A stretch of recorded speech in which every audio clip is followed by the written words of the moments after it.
Kwanza niwapongeze waasisi wote wa Rajai Foundation kwa kazi kubwa ambayo wameanza kuifanya. Tumeona kwamba ndani ya kipindi kifupi wamefanya kazi kubwa, kazi ya kuifikia jamii. Kwa mfano, kazi ya ujenzi takribani visima 175. Hii ni kazi kubwa.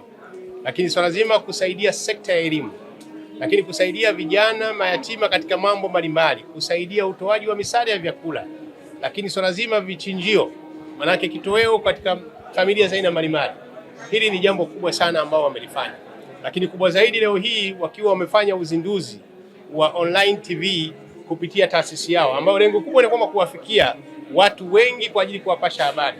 Hili jambo nao ni jambo kubwa sana. Kwa binafsi niseme kwamba tukio la leo hili ni tukio la mfano na zuri la kuigwa, na hasa jambo kama hili kifanywa na vijana ambao naona vijana wamekuwa mstari wa mbele katika hilo kuwafikia jamii. Kwa hiyo binafsi niseme siku ya leo ilikuwa muhimu sana.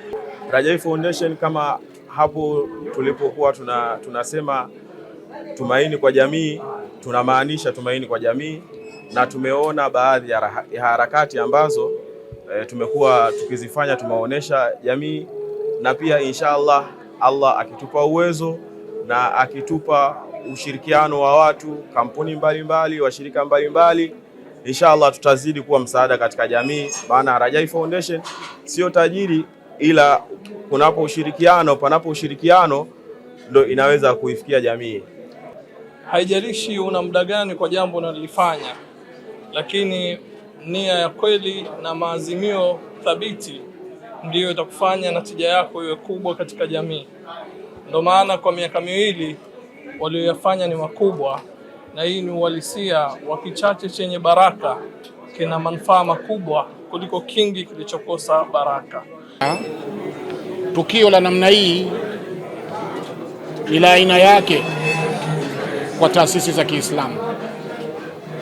Ni tukio ambalo tunataraji litakuwa tunafungua ukurasa mpya sasa wa kuona namna gani taasisi za Kiislamu zinajikita nazo katika kutoa huduma za kijamii ambazo wananchi na wanajamii kwa ujumla wake wanazihitaji. Kuhudhuria hafla ya uzinduzi wa taasisi ya Rajai, taasisi ambayo inajishughulisha na kazi za kusaidia jamii na kusaidia umma, ni jambo ambalo la kupongezwa kwa sababu nyingi tu. Sababu ya kwanza ni ule ubunifu wa vijana ambao bado wana umri mdogo sana, lakini wamefikiria na kutafuta na kujua yale ambayo ni mahitaji ya jamii.